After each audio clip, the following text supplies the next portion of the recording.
What happens to an LLC when the owner dies? What happens depends on the LLC's operating agreement. If the agreement says ownership transfers to heirs or other members, that's what happens. If there's no agreement, state law decides the outcome. In some states, the LLC automatically dissolves when the owner dies, unless other members choose to continue it. For single member LLCs, the ownership usually passes through the owner's estate. The heirs can then choose to continue the LLC, dissolve it, or sell it.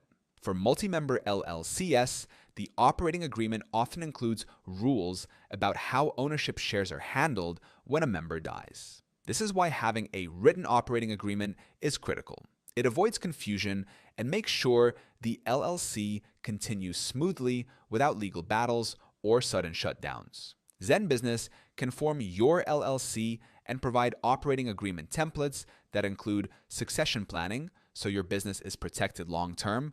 The link is in the description. And if you want a step-by-step breakdown of LLC basics, you can also download my free guide on how to set up an LLC. That link is in the description too.